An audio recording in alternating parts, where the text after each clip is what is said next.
Oh, my fucking thing fell out again. Well, guys, hi guys, how you guys doing today? What the fuck? Yo, I gotta fix this void. This fucking inkling, this dumbass fucking inkling. You're a little fucking inkling to me. I just pull out the other arm too.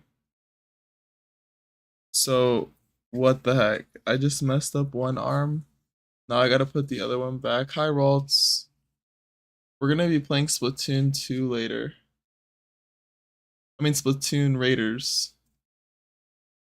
not Splatoon 2. Well, we're gonna read my book real quick. How many minutes do I got on my close got 31 minutes. So we're gonna start reading and then I will be playing the game. I think I only have how many pages? One, two, three, four, five, six, seven, eight, nine, 10. We only have 10 pages. That's not even that bad. If I get started now, we're gonna put the glasses on. I lost my glasses. My glasses! He can't see without his glasses. No, I feel like a fucking badass. Alright, here we go. We're gonna start the read now. I think we're at like letter 104. Yeah, 104. Oh wait, never mind. V is 5. Oh yeah, V. Where is the pencil? There we go. We're ready. You ask, why is it that at certain periods of a corrupt literary style has come into being, and how it is it is that a gifted mind develops a learning towards more fault or others, resulting in the prevalence at one period of a bombastic form of exposition, at another of an ephemerate form fashioned after the manner of songs? And why is it that at one time approval is won by extravagant conceits, and at another by sentences of an abrupt, elusive character that convey more to the intelligence than to the ear? And why there have been ears in which metaphors have been shamelessly exploited? The answer lies in something that you hear commonly enough, something which among the Greeks has passed into a proverb. People's speech matches their lives, and just as the way in which each individual expresses himself resembles the way he acts, so in the case of a nation of declining morals and given over to luxury forms an expression at any given time mirror the general behavior of the society a luxuriant literary style, assuming that it is the favored and accepted style and not just appearing in the odd writer. Here and there is a sign of an extravagant society. The spirit and the intellect cannot be of different hues. If the spirit is sound, if it is properly adjusted and has dignity and self-control, the intellect will be sober and sensible too. And if the former is tainted, and if the former is tainted, the latter will be infected as well. Okay. You've observed surely how a person's limbs drag and his feet dawdle along if his spirit is a feeble one, and how the lack of moral fiber shows in his very gait, if his spirit is addicted to soft living, and how if his spirit is a lively and dashing one, his step is brisk, and how if it is a prey to madness or the similar state of anger, his body moves along in an uncontrolled sort of way, in a rush rather than a walk. Isn't this all the more likely to be the case where a person's intellect is concerned, his intellect being wholly bound up with his spirit, molded by the responsive to it and the looking to it for guidance? Yo, the guy, Ian Cheddar, thank you for the likes. The manner in which Mekinas lived is too well known for there to be any need to describe the way he walked, his self-indulgent nature, his passion for self-display, his reluctance that his faults should escape people's notice. Well then, wasn't his style just as undespicable or undisciplined as his dress was sloppy? Wasn't his vocabulary just as extraordinary as his turnout, his retinue, his house, his wife?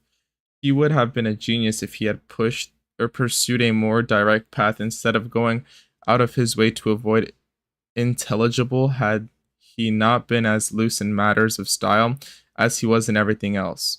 Which is why you'll notice that his eloquence resembles a drunken man's tortuous and rambling, a thoroughly eccentric. Could there be a worse expression than the bank which with mane of stream and woods? And look at men tilling with wherries the channel, driving the gardens back with the shallows turning over. What about a person curvetting at a woman's beck with lips on billing bent? A sigh, the opening of his addresses, neck lolling life, a forest giant in his ecstasy, the unregenerate company, rummage homes for victualists, raiding them with provision jars and trading death for hope.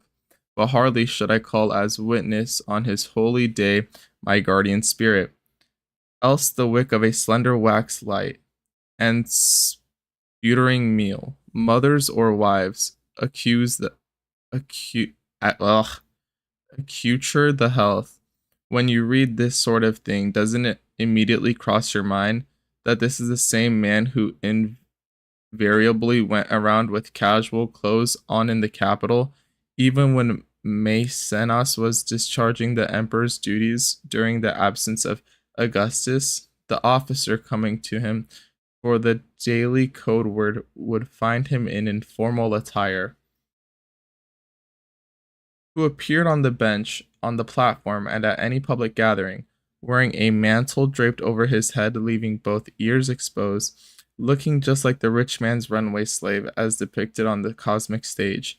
The same man whose public escort at the time when the nation when the nation was embroiled in a civil war and the capital was under arms and in a state of alarm, considered of a pair of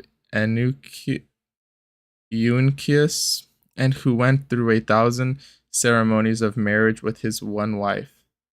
These expressions of his, strung together in such an outrageous fashion, tossed out in such a careless manner, constructed with such a total disregard of universal usage, reveal a character equally revolutionary, equally perverted and peculiar.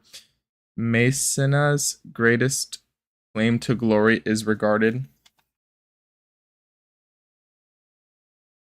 as having been his clemency. He spared the sword, refrained from bloodshed, and showed his power only in his defiance of convention. But he has spoiled the very claim of his by these monstrous stylistic frolics, for it becomes apparent that he was not a mild man but a soft one. That perplexing word order, those transpositions of words, and those starting ideas, which have indeed the quality of greatness in them, but which lose all their effect in the expression, will make it obvious to anyone that his head was turned by overmuch prosperity. So we're just glazing this fucking one dude. This guy was just a bad dude, and then he's like, oh, well, I have one good thing. It is a fault which is sometimes that of the man, and sometimes that of the age, which prosperity has spread luxury over a wide area of society. People start by paying closer attention to their personal turnout. The next thing that engages people's energies is furniture. Then pairs are devoted to the houses themselves, so as to have them running out overboard expanses of territory, to have the walls glowing with marble shipped from overseas and the ceilings picked out in gold. to have the floors shining with a luster matching the panels overhead, splendor, then moves on to the table, where praise is courted through the medium of novelty and variations in the accustomed order of dishes, making what normally rounds off a meal the first course and giving people as they go what they used before to be given on arrival. Once a person's spirit has acquired the habit of disdaining what is customary and regards the usual as banal, it starts looking for novelty in its methods of expression as well. At one moment, it will dissinister and revive archaic or obsolete expressions. At another, it will coin new unheard of expressions and give a word a new form at another. This is something that has become very commonly This is something that has become very common recently. The bold and frequent use of metaphor passes for gold style. There are some who cut their thoughts short and hope to win acclaim by making their meaning elusive, giving their audience a mere hint of it. There are others who stretch them out, reluctant to let them go. There are others still who do not merely fall into a defective style, which is something that is inevitable if one is striving for any lofty effect, but have a passion for the defect for its own sake. So, wherever you notice that a corrupt style is in general favor, you may be certain that it is the society people's character as well have deviated from the true path. In the same way as extravagance in dress and entertaining are indications of a diseased community, so an aberrant literary style, provided it is widespread, shows that the spirits from which people words derive has also come to grief. And in fact, you need feel no surprise at the way corrupt work finds popularity not merely with the common bystanders, but with your relatively cultivated audience. The distinction between these two classes of critic is more one of dress than of discernment. When you might find more surprising is in the fact they do not confine themselves to admitting passages that contain defects, but admire the actual defects themselves as well. The former thing has been the case all through history. No genius that has ever won acclaim did so.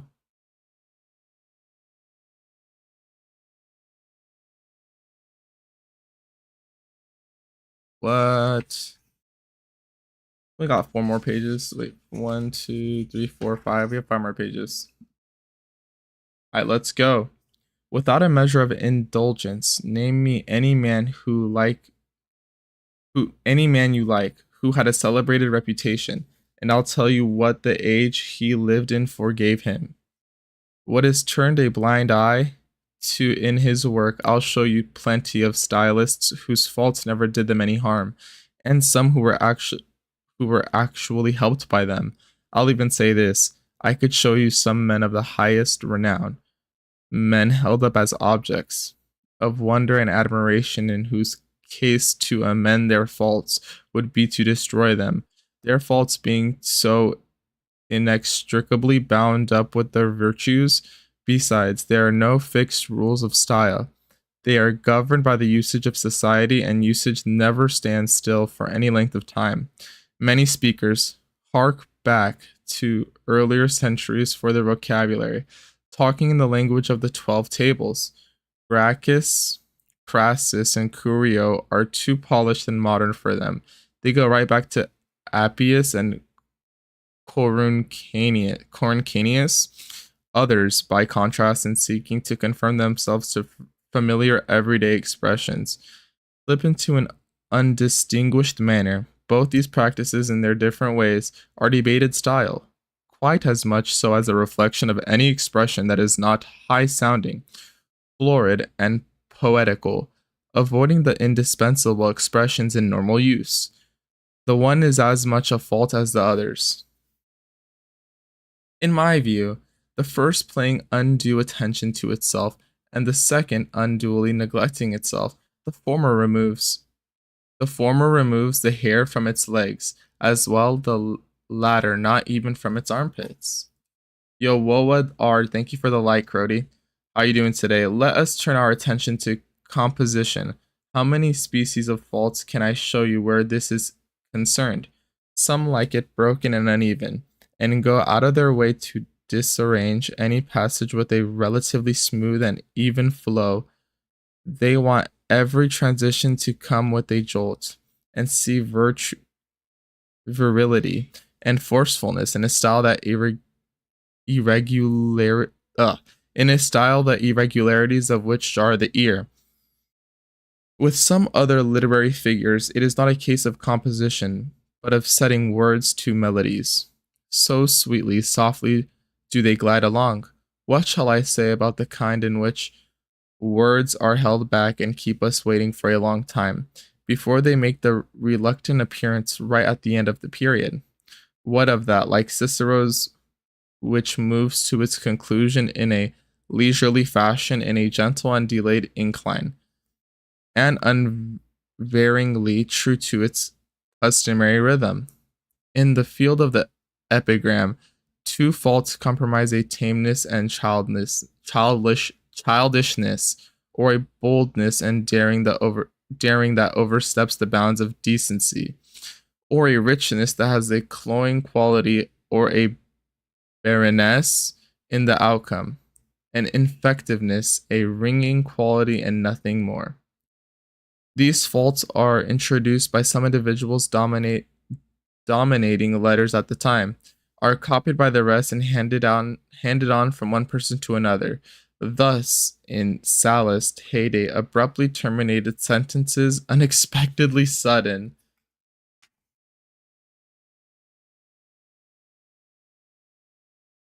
endings, and a brevity carried to the point of obscurity, passed from a polished style. Lucilius Arruntius, the historian of the Punic War and a man of unusual simplicity of character, was a follower of Sallust, and strove after the kind of style. By means of money he procured an army, hired one, in other words, and an expression found in Sallust.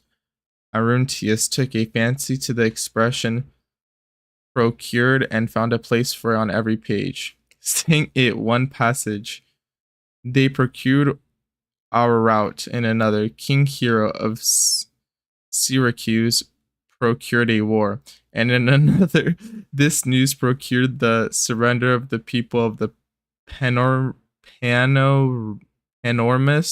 to the Romans. These are merely by way of giving you samples of the practice. The whole book is rife with them.